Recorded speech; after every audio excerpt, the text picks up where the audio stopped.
نحمده ونستعينه ونستغفره ونؤمن به ونتوكل عليه ونعوذ بالله من شرور أنفسنا ومن سيئات أعمالنا من يهده الله فلا مضل له ومن يضلله فلا هادي له ونشهد أن لا إله إلا الله وحده لا شريك له ونشهد أن سيدنا وسندنا وحبيبنا وطبيبنا وطبيب قلوبنا ومولانا محمدا عبده ورسوله الذي أرسله بالحق بشيرا ونذيرا وداعيا إلى الله بإذنه وسراجا منيرا أما بعد فقد قال الله تعالى في كلامه المجيد وفي فرقانه الحميد أعوذ بالله من الشيطان الرجيم بسم الله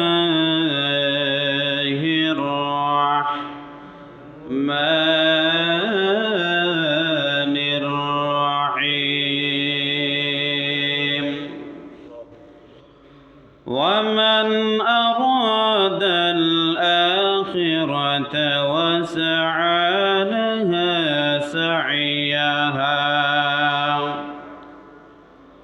وسعى لها سعيها وهو مؤمن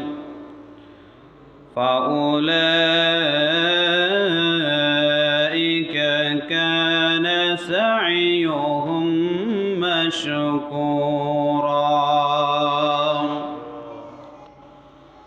وقال رسول الله صلى الله عليه وسلم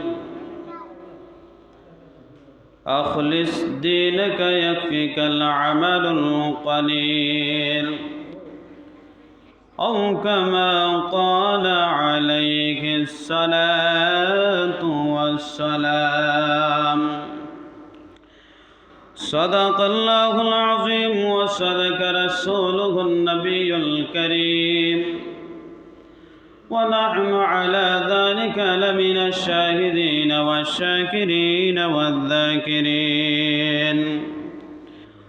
والحمد لله رب العالمين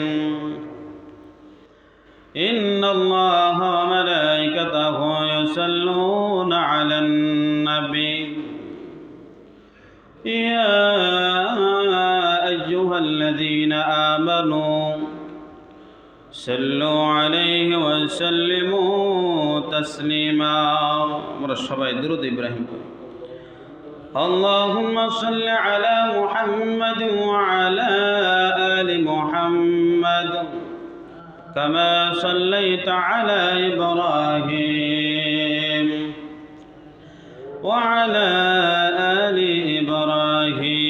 إبراهيم إنك حميد مجيد اللهم بارك محمد وعلى آل محمد كما باركت على إبراهيم وعلى آل إبراهيم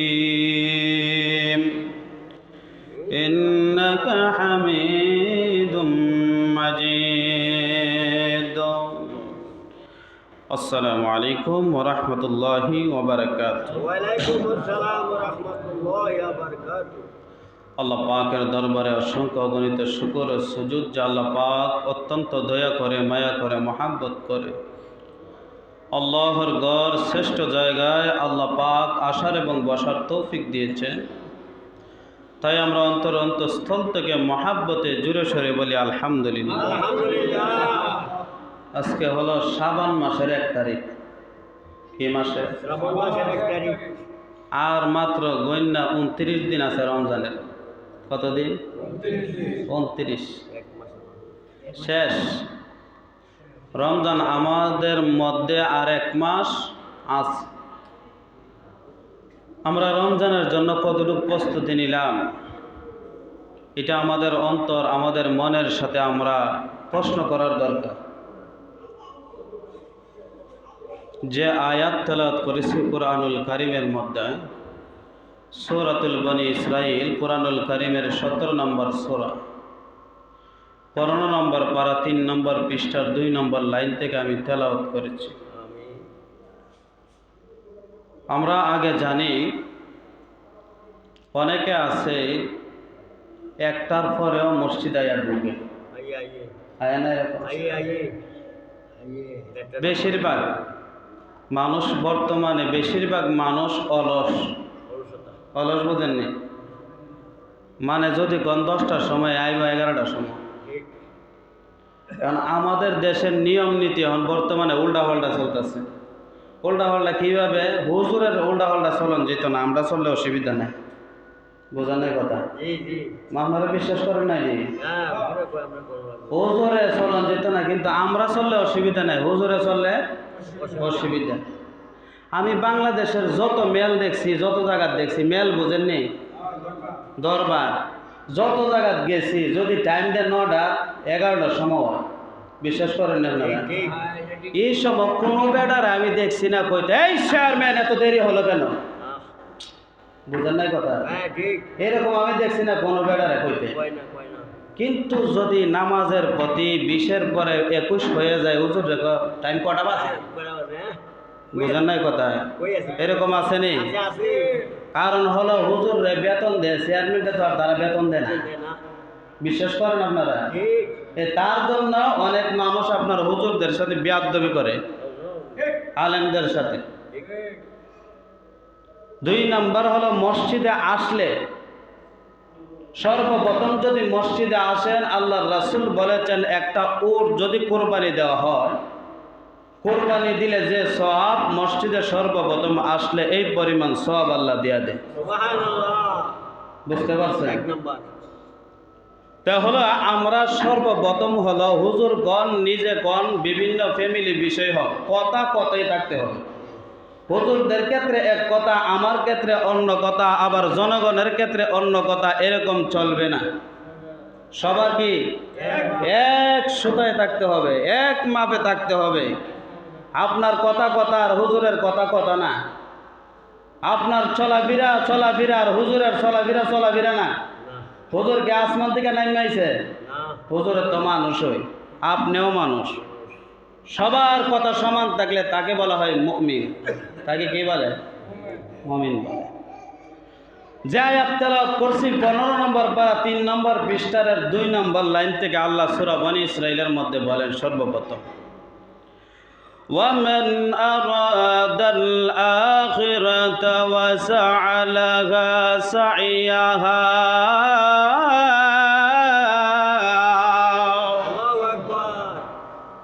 আল্লাহ বলেন যারা আখিরাতকে বিশ্বাস করো, আখিরাত যারা চাও, তারা আখিরাতের জন্য পরিশ্রম করো, সাধনা করো, আখিরাতের জন্য পুঁজি ঠিক করো।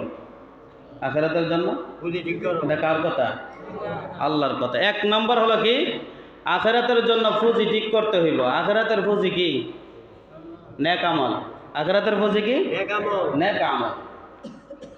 ওয়া হুয়া মুমিন, আল্লাহ জানিয়ে দিলেন, ও আমার নবী, এক নম্বর যদি তারা আখেরাত চায়, আখেরাত যদি চায়, আখেরাতে যাইতে চায়, তারা যেন আমি আল্লাহর গোলামি করে। ঠিক। আর গোলামি কিসের মাধ্যমে হবে জানেন? গোলামিটা হবে একমাত্র সাধনার মাধ্যমে, গোলামির মাধ্যমে, ইবাদতের মাধ্যমে, মানুষের সেবার মাধ্যমে হতে হবে। কার মাধ্যমে? মানুষের সেবার মাধ্যমে হতে হবে, আমার গোলামির মাধ্যমে হতে হবে। তারপরে তারা আমি আল্লাহর গোলামি আর ইবাদত করলে কি হবে? বলে তারা মুমিন হবে। মুমিন হবে। তারা কি হবে? কার কথা? তারা মুমিন হবে। ওয়া হুয়া মুমিন। তারপরে বললেন মুমিন হইবা যে কিভাবে হইবা? আল্লাহ পাক রব্বুল আলামিন জানিয়ে দিলেন, তোমরাই পুরস্কার প্রাপ্ত হবে। ওয়া হুয়া মুমিন ফাউলাইকা কানা সাইয়ুহুম মাশকুরা। কি কোরআন? আল্লাহ বলেন ফাউলাইকা কানা সাইয়ুহুম মাশকুরা। দুনিয়ার জমিনে যত মানুষ আছে তারা যদি দুইটা কাজ করতে পারে, এক নম্বর হলো আখিরাতের জন্য চিন্তা ফিকির, ইবাদত, গোলামি। দুই নম্বর হলো তারাই হবে মুমিন। তিন নম্বর হলো তারাই হবে পুরস্কার প্রাপ্ত। তারা কি প্রাপ্ত হবে? পুরস্কার প্রাপ্ত। কি করলে? আল্লাহর গোলামি। কি করলে? আল্লাহর গোলামি। আল্লাহর গোলামি, আল্লাহর দাসত্ব। দুই নম্বর মুমিন হবে, কারণ হলো তারা আল্লাহকে মেনে নিয়েছে, আখেরাতকে মেনে নিয়েছে। কাকে? আল্লাহকে মানছে, আখেরাতকে মানছে। তার কারণে আল্লাহ বলেন যে তাদেরকে আমি আল্লাহ সফলতা দিয়ে দিলাম, আখেরাতের জমিনে আমি তাদেরকে পুরস্কার আমি আল্লাহ নিজের হাতে দিয়ে দিব। সুবহানাল্লাহ। বুখারী শরীফের 388 নম্বর হাদিস। গত সপ্তাহ মেরাজের আল্লাহর রাসূল মেরাজ করে আসছেন। কি করে আসছেন? মেরাজ করে মক্কা নগরীতে আসছেন। সর্বপ্রথম আবু জাহেলের সাথে সাক্ষাৎ। কার সাথে? আবু জাহেল। সকালবেলা আমার নবী রাস্তা দিয়ে হাঁটতেছেন আর তাসবিহ পড়তেছেন। এমন সময় আবু জাহেল বৈশা বৈশা মুস্কি হাসতেছে। আবু জাহেল ডাক দিয়া বললেন, বাতিজা, নতুন কোন সংবাদ আসেনি? নতুন কোন খবর সবর আসেনি? আল্লাহু আকবার। আল্লাহর নবী বললেন, চাচা, একটা সংবাদ আছে, একটা খবর আছে নবী গো। একটা সংবাদ আছে বলে আমি আজকে রাত্রে মেরাজে গিয়েছিলাম। কোন সময়? আজকে রাত্রে আমি মেরাজে গিয়েছিলাম। আমি সারা রাত্রের জন্য নয়, আসরা আমি কিছু অংশের জন্য মেরাজে গিয়েছিলাম। ওই যে দেখতেছেন কাবা শরীফ, কাবা শরীফ থেকে মসজিদে আকসা, মসজিদে আকসা থেকে 1 আসমান, 2 আসমান, 3 আসমান, 7 আসমান পাড়ি দিয়ে আরশে আজিমের উপরে গেলাম। যাওয়ার পর আমি আল্লাহর সাথে সরাসরি সাক্ষাৎ করলাম। একজনের সাথে একজন মুখামুখি হইয়া কথা বললাম। তারপরে বুরাগের মাধ্যমে গেলাম, বুরাগের মাধ্যমে আবার আসলাম। আবু জাহেল কো আগে তো আসলাম, অর্ধেক পাগল, হন হইছে পুরা পাগল। নাউজুবিল্লাহ। আগে কে আছিল? এ মুহাম্মদ, আগে আমরা মনে করতাম তোমাকে মনে হয় অর্ধেক পাগল, এখন তো আমার মনে হইতেছে তুমি ফুল পাগল হয়ে গেছ। নবী মুহাম্মদুর রাসূলুল্লাহ সাল্লাল্লাহু আলাইহি ওয়াসাল্লাম নবী বললেন, চাচা, শুধু তাই নয়, আমার উম্মতদের জন্য কিছু হাদিয়াও নিয়ে আসছি। কার জন্য? উম্মতের জন্য আমার আল্লাহ কিছু হাদিয়া দিলেন। বলে এটা আমি বিশ্বাস করি না।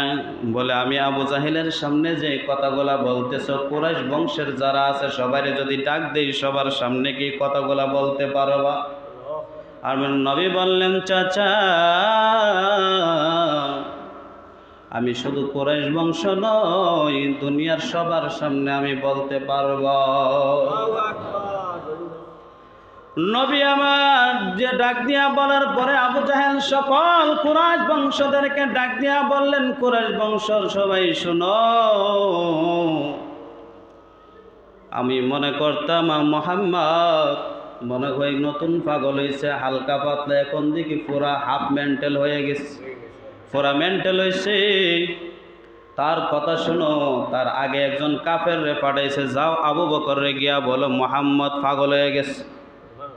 এই কথা বলে ওই লোকটা যখন ওই জায়গার মধ্যে যায়, কোন জায়গার মধ্যে, ওই মুহাম্মদ সাল্লাল্লাহু আলাইহি ওয়াসাল্লামের সংবাদটা নিয়ে আবু বকরের সামনে গেলেন। যাওয়ার পরে আবু বকরকে বললেন, আবু বকর, আবু জাহেল আমাকে পাঠাইছেন, নবী বলে আজকে রাত্রে মেরাজে গেছেন, ওই কথাটাকে আপনি সত্য বলে মনে করেন?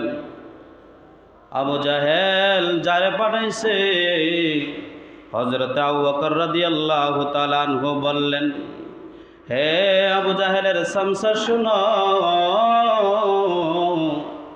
এই কথা কি আমার নবী মুহাম্মদের জবান দিয়া বাহির হইছে?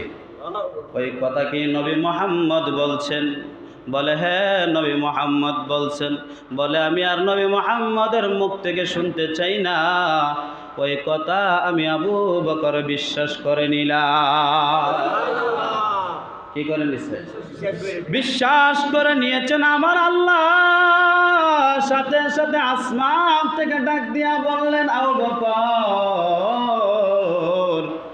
তোমার নাম আগে শুধু আবু বকর ছিল, এখন আমি আল্লাহ তোমার নামের সাথে আবু বকর সিদ্দিক লাগায়া দিলাম। কার জন্য? নবী মুহাম্মদের জন্য। সত্য শুধু নবীকে সাপোর্ট করার কারণে, সত্য নবী বলার কারণে, সত্য কথা বলার কারণে আমার নবীর সাহাবী হযরত আবু বকরকে সিদ্দিক নাম দিয়া দিলেন। তিনি হলেন সত্যবাদী। তিনি কি বাদী?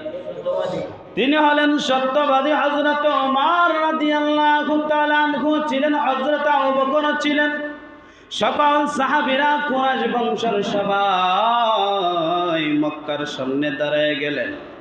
দাঁড়ানোর সাথে সাথে হযরত ওমর, হযরত আবু বকর সকলকে নিয়ে বলতেছেন, আবু জাহেল বলতেছেন, ও বাতিজা, তুমি কুরাইশ বংশের সকলের সামনে কথাটা বলো, আজকে রাত্রে কি হয়েছে? কিছু সংখ্যক মানতেছে, বলে সত্য বলছে, কিছু সংখ্যক বলে সত্য বলে নাই। এরকম নাই? ইমাম সাহেব দেখবেন ভুল করলে কিছু মানুষ সব পক্ষে থাকে, আবার কিছু মানুষ বিপক্ষে থাকে, ঠিক না? কিছু মানুষ বিপক্ষে, তার কারণ আছে। ইমাম সাহেব যখন আলোচনা করে, কিছু যদি তাদের উপরে মেডিসিন ভইরা যায়, তারা দেখবেন কিছু কিছু আবার বেতাল হয়ে যায় গিয়া। কারণ হলো তারা সঠিক পথে নাই, বেঠিক পথে। তাই কা আলোচনা যদি শুই না শুধরাইয়া যাইত, ওই মানুষগুলা কখনো বিপক্ষে যাইত না, ঠিক নেই? আবু জাহেল বলেন, আমি আমার যারা ছিল সবাইকে ডাক দিয়া, কুরাইশ বংশের সবাইকে ডাক দিলাম। দেওয়ার পরে কিছু মানুষ আমার নবী মুহাম্মদের পক্ষে, আবার কিছু মানুষ আবু জাহেলের পক্ষে। আমার নবী বললেন, পক্ষে আর বিপক্ষে নাই, আমি সত্য যা সব আমি বলতেছি। আমার নবী বললেন, বলার পর আবু জাহেল একটা প্রশ্ন করছে, ও মুহাম্মদ, আর কোনো কিছু দিয়ে আটকাইতে পারে না মুহাম্মদ, বলো তো বাইতুল মুকাদ্দাসে কয়টা পিলার আছে? কারে কইতেছে? নবীজিকে। বুখারী শরীফের 388 নম্বর হাদিসের মধ্যে আছে। আবু জাহেল যখন বললেন, নবী আমার চিন্তায় টেনশনে পড়ে গেলেন। পড়িয়া আমার নবী হিজর নামক একটি জায়গা আছে কাবা শরীফের কাছে, যারা গেছে বলতে পারবেন কি নামক জায়গা? হিজর নামক জায়গা। ওই জায়গার মধ্যে কারিয়া টেনশন করতেছে। আল্লাহ পাক জিবরাইল আমিনকে ডাক দিয়া বলতেছেন, ও জিবরাইল, কেন দেরি করতেছো? যাও আমার বন্ধুর সামনে বাইতুল মুকাদ্দাসটা হাতের সামনে নিয়ে তুমি দাঁড়ায়া থাকো। কি করে থাকতো? আমার বন্ধু মুহাম্মাদের সামনে তুমি বাইতুল মুকাদ্দাসটা হাতের মধ্যে লইয়া আমার বন্ধুর চেহারার সামনে, চোখের সামনে দাঁড়ায় থাকো। আমার নবী কিছু চিন্তা করতেছে, এমন সময় দেখে বাইতুল মুকাদ্দাসটা সামনে। আর আবু জাহেল প্রশ্ন করতেছে, বাতিজা তুমি তো বলতে পারো নাই। নবী বললেন, চাচা বলতে পারি নাই এই কথা নয়, আমি শুরু করে আপনি শুনতে থাকে। আমি কি করি? বলতে থাকি। আমি শুরু করে আমার নবী জিবরাইল আমিন সামনে নিয়ে দাঁড়ায় থাকলেন। আমার নবী বলতেছে, ওই কর্নারে এতটা পিলার, ওই কর্নারে এতটা জানালা আছে, ওই সাইডে অতটা পিলার আছে। আমার নবী বলতে বলতে এক এক করিয়া সকলগুলা বলে দিলেন। আবু জাহেল বলে, নবী গো, ও বাতিজা তুমি মনে হয় নতুন গণক হইছো। নাউজুবিল্লাহ। নতুন কি হইছে? গণক হইছ, তুমি সব কিছু বইলা দিতেছ। আমার নবী বললেন, চাচা আমি গণক নই, আমি কোনো পণ্ডিত নই, আমি কোনো দাসত্বিক নই, আমি কোনো কিছুই নই, আমি একমাত্র আল্লাহর হাবিব নবী মুহাম্মদুর রাসূলুল্লাহ সাল্লাল্লাহু আলাইহি ওয়াসাল্লাম। আমি আল্লাহর প্রেরিত রাসূল। আমাকে আমার আল্লাহ জিবরাইলের মাধ্যমে বাইতুল মুকাদ্দাসটা আমার চেহারার সামনে, চোখের সামনে তুলিয়া ধরছে। আর আমি সব কিছু দেখে দেখে আমি বলে দিতেছি। এটা কার? একমাত্র কেরামতি কার? আল্লাহ ছাড়া আর কোনো মাবুদ নাই, এটা বিশ্বাস করতে হবে।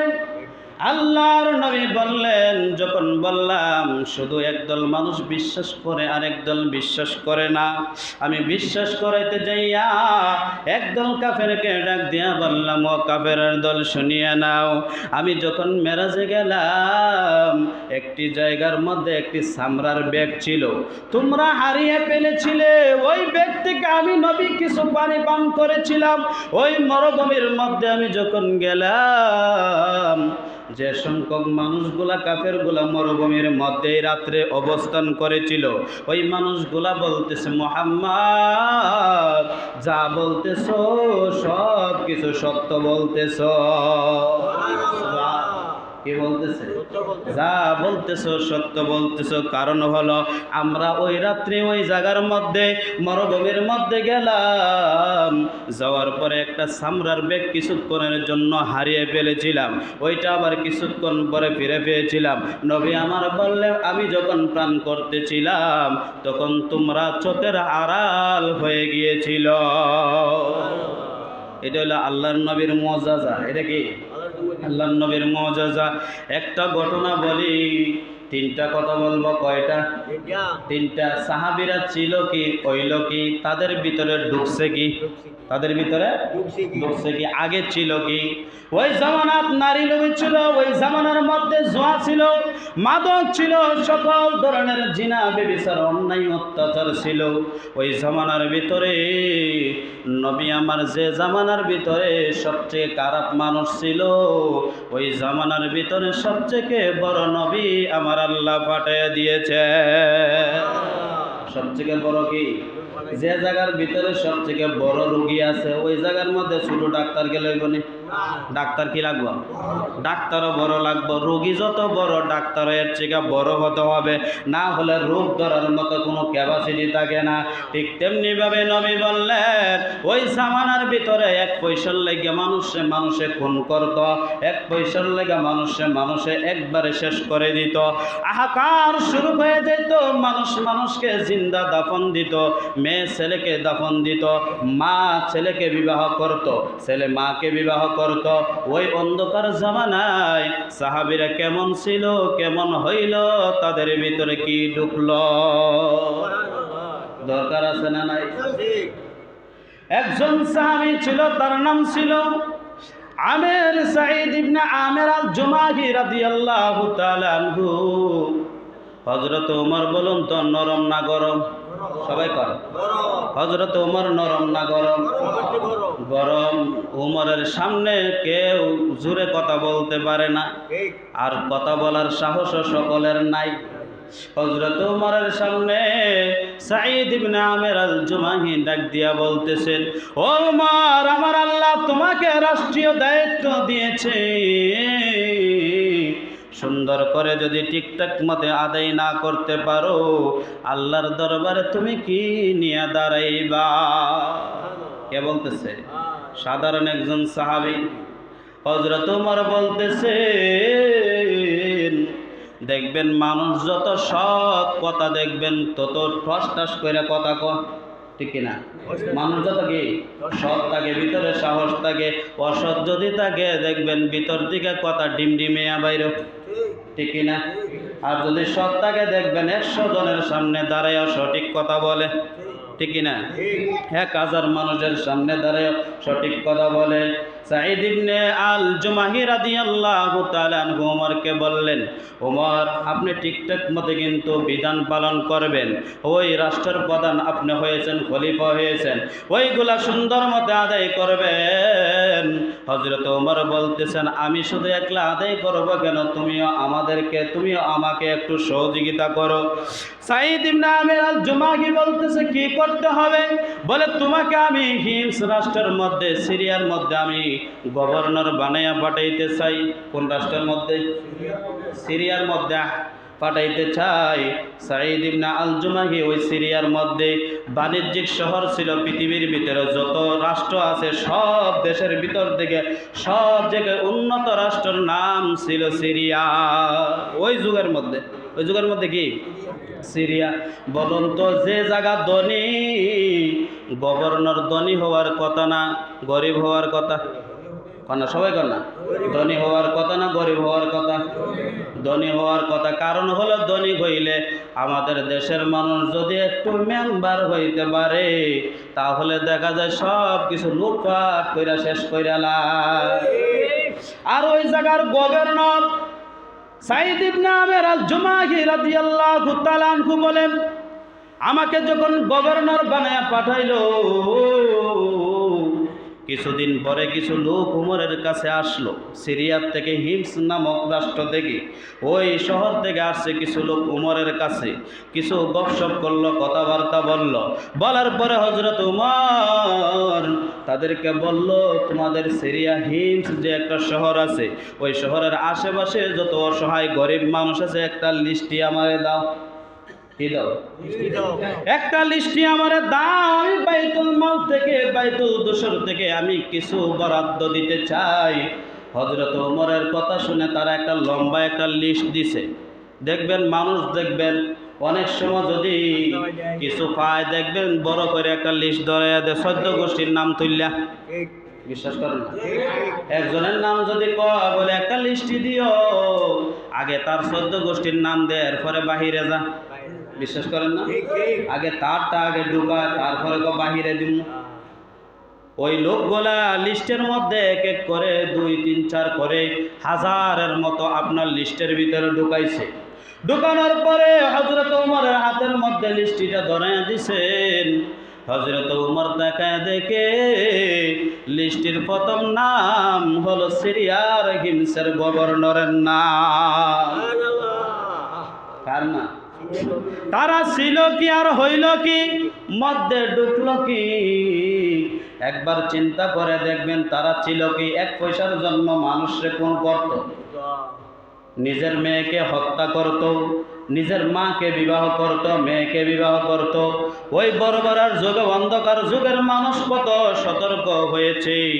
সর্বপ্রথম তার নামটা দেখে হযরত ওমরে কান্না মাখা হয়ে গেছে। হাই রে, কি দেখলাম! সিরিয়ার গভর্নরের নাম গরিবদের 1 নম্বরের মধ্যে। কয় নাম্বার? 1 নম্বরের মধ্যে। তাদেরকে বলতেছে, ভাই তোমাদের গভর্নর কি এত গরিব? বলে, শুধু গরিব নয়, সিরিয়ার মধ্যে সবথেকে বেশি গরিব। সুবহানাল্লাহ। সিরিয়ার মধ্যে কি সবথেকে গরিব? শুধু গরিব নয়, গরিব বললে ভুল হবে, সবথেকে গরিব থেকে আরো গরিব। ওই মানুষগুলার কথা শুনিয়া হযরত ওমর বলতেছেন, হে দূত বাহিনী তোমরা শুনো, 1000 স্বর্ণ মুদ্রা হযরত ওমর হাতে ধরাইয়া দিলেন, দিয়া বললেন আমার সাঈদের হাতের মধ্যে ওই 1000 স্বর্ণ মুদ্রা তুলিয়া দিবা আর বলবা যে আমি হযরত ওমর আপনার প্রতি রাজি আর খুশি হইয়া গেছি। কি হইয়া গেছে? রাজি আর খুশি হইয়া গেছি। আর ওই সাঈদের কাছে যখন গিয়া সালাম পৌঁছাইয়া মদিনার দূত গিয়া বলতেছে, ও সাঈদ শুনেন, হযরত ওমরের পক্ষ থেকে 1000 স্বর্ণ মুদ্রা আপনাকে উপহার দিয়েছে, আপনাকে গিফট করেছে, আপনাকে হাদিয়া দিয়েছে। এই কথা শুনিয়া হযরতে সাঈদ বলতেছে ইন্না লিল্লাহ। কি বলতেছে? আমরা হইলে কি বলতাম? আলহামদুলিল্লাহ। ভালো করছেন, আরো 2-3টা লাভ দিতাম খুশির আনন্দের কারণে। আর কয়েকজনটা ডাক দিয়া বলতাম যে দেখ আমাকে খলিফা হযরত ওমর খুশি হইয়া 1000 স্বর্ণ মুদ্রা দান করছে। খুশি হইয়া যাইতাম। আর নবীর সাহাবী ছিল কি, হইল কি, একমাত্র কোরআনের ছোঁয়ার কারণ। কি ছোঁয়ার কারণ? কোরআন ছোঁয়ার কারণে। 2 নাম্বার হলো নবীর আদর্শ গ্রহণ করার কারণে। আদর্শ কার? চরিত্রকার। নবীর চরিত্রবান হইয়া সাঈদ বলতেছে ইন্না লিল্লাহ। এটা তো আমার জন্য মারাত্মক খবর, এটা আমার জন্য সুখবর হতে পারে না। ওই সাঈদের স্ত্রী ঘর থেকে বলতেছে, ও স্বামী আমার, হযরত ওমর কি মদিনায় যুদ্ধের ময়দানে শহীদ হয়ে গেছে। সাঈদ বলতেছে, স্ত্রী আমার, এইটা হইলে তো ভালোই হইতো, এর থেকে আরো মারাত্মক সংবাদ এটা। এই সংবাদ মারাত্মক সংবাদ, এইটার চেয়ে আরো খারাপ সংবাদ এইটা। 1000 মুদ্রা আমাকে দিয়ে দিয়েছি। স্ত্রীকে বলে না। তারপরে বলতেছে যুদ্ধের ময়দানে কি নবীর অসংখ্য সাহাবী শহীদ হয়েছে? বললেন না, নবীর অসংখ্য সাহাবীও শহীদ হই নাই। বলে তার চেয়েও আরো মারাত্মক। বলে কিসের মারাত্মক? স্ত্রী জানতে চাইলেন, স্বামী আমার, ঘুরিয়ে পিছিয়ে না বলিয়ে সরাসরি বলে দেন। সাঈদ ডাক দিয়া বলে, ও স্ত্রী আমার, কেমন তাদের চিন্তা ভাবনা, তাদের কেমন চিন্তা, তাদের কেমন চিন্তা ফিকির একবার চিন্তা করেন। নবী আমার বললেন, ওই সাঈদ যখন আমি যখন দুনিয়ার থেকে চলে গেলাম, প্রথম হিজরত করলাম, হিজরতের পরে সে ঈমান আনে, কিন্তু ঈমানের মধ্যে কোনো ভেজাল নাই। ঈমানের মধ্যে কি নাই? আমাদের ঈমানের মধ্যে ভেজাল আছে। কি আছে? ভেজাল আছে, বহু ভেজাল। বলতে গেলে অনেক সময়। সাঈদ ডাক দিয়া বললেন, ও আমার স্ত্রী শুনিয়া নাও, এর থেকে আরো নিকৃষ্ট কেন, এর থেকে আরো সংবাদ আরো খারাপ কেন শুনিয়া নাও। কারণ হলো আমার ঘরের ভিতরে দুনিয়া ঢুকাইয়া আমার আখিরাত বরবাদ করতে চায়। কি লুকায়া? আমার ঘরের ভিতরে দুনিয়া ঢুকায় আখিরাত বরবাদ করতে চায়। কারণ হলো আমি দুনিয়ার সুখ শান্তি চাই না, আখিরাতে আমি সুখ শান্তি চাই। কোথায় চায় তারা? আমরা কোথায় চাই? সবাই কর, আমরা কোথায় চাই? আমরা তো শুধু দুনিয়া দুনিয়া দুনিয়া দুনিয়া করতে করতে আল্লাহর বিধান বইলা গেছি। কার বিধান? আল্লাহর বিধান বলিয়া গেছি। আল্লাহর বিধান মানলে বোঝা গেল আখিরাতের ফিকিরও আমাদের আছে। আখিরাতের কি ফিকিরও আমাদের আছে। সাঈদ ডাক দিয়া বললেন, দুনিয়া আমার ঘরের ভিতরে ঢুকাইয়া আখিরাত আমার বরবাদ করতে চায়। ওই সাঈদ ওই দুধ ওই ডাক দিয়া কে বলে, ও মদিনার দুধ, তুমি যাও 1000 স্বর্ণ মুদ্রা হিমসের যত গরিব দুঃখী অসহায় আছে সকলের কাছে বিলীন করে দাও। বলুন তো, স্ত্রীও ডাক দিয়া বলতে, স্বামী আমার খুব ভালো কাজ করছেন। এখনের স্ত্রী যদি এরকম হয় মানতো? কয় না, মানতো। সাহাবী যেমন বউ তেমন, আমরা যেমন আমাদের বউ, কয় না, আমাদের বউ তেমন। ওই স্ত্রী ডাক দিয়া বলতে, স্বামী আমার খুব ভালো কাজ করেছেন, গরিব অসহায় মানুষদেরকে দান করে দিয়েছেন। তারা যদি খাওয়ার পর অন্তর যদি একবার বলে আলহামদুলিল্লাহ, যে খাওয়াইছে আল্লাহ তাকে আখিরাতে উত্তম বদলা দিও, ওই দোয়াটা আমাদের জন্য অনেক কিছু। তারা আখিরাতের চিন্তা করছে। যে নেতার ভিতরে দিনদারিতা আছে, ওই নেতা আপনার সব সময় চিন্তা করবে, কারণ হলো আমার জনগণ যেন ভালো থাকে।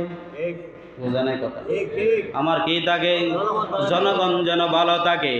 আর যে নেতার ভিতরে দিনদারিতা নাই, ইসলাম বলতে কিছু নাই, কোরআন বলতে কিছু নাই, সুন্নাহ বলতে কিছু নাই, ওই নেতা চাইব বাংলাদেশ বিক্রি কইরা ইন্ডিয়া নেওয়ার জন্য। ঠিক কিনা? ঠিক কারণ হলো তার ভিতরে দিনদারিতা থাকতে হইব। কি দারিতা? দিনদারিতা থাকতে হবে। আমাদের যত বড় নেতা অন্য অন্য দেশে তত বড় বাড়ি, ঠিক বিশ্বাস করেন না? ঠিক ঠিক তত বড় কি বাড়ি? কারণ হলো তাদের মধ্যে দিনদারিতা ছিল না, নেতা হওয়ার যোগ্যতাও ছিল না। তাদেরকে নেতা বানায়া দিছে অন্য দেশে পাচার করার জন্য। কোন দেশে? অন্য দেশে পাচার করার জন্য। ওই সাইড ডাক দেয়া বলতেছে, হে দুধ, তুমি থাকতে থাকতে সব কিছু বিলীন করে দেওয়া হবে। ওই দুধ ডাক দিয়া বললেন, আমি কোথায় আসছি? তারা মানুষ না ফেরেশতা? তারা মানুষ না ফেরেশতা ফেরেশতা। কারণ হলো তাদের কাছে মানুষের কোনো আচরণ দেখি নাই। মানুষ তো একটু না একটু দুর্নীতি করে। বোঝেন না কথা? হ্যাঁ ঘুরে তাদের মধ্যে আমি তো একটুকু দুর্নীতি দেখতেছি না। তারা আরো দেখা যাইতেছে ফেরেশতার থেকে আরো উত্তম ব্যবহার করতেছে। হযরত ওমরের কাছে মদিনার দুধ গিয়া উপস্থিত হইলে, মদিনার দুধ গিয়া উপস্থিত হইয়া হযরত ওমরকে সকল ঘটনা জানাইয়া দিলেন। হযরত ওমর খুশি আর আনন্দিত হইয়া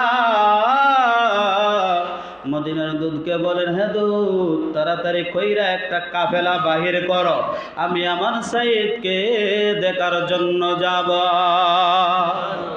কারে দেখার জন্য? সাইদকে দেখার জন্য যাব। কারণ হলো সাইদের ওই কথা শুনিয়া, তোমার মুখে শুনিয়া আমার অন্তর দিয়া আমার সাইদকে ভালোবাসছি। আমি আমার অন্তর দিয়া, আমার কলিজা দিয়া আমি আমার সাইদকে ভালোবাসছি।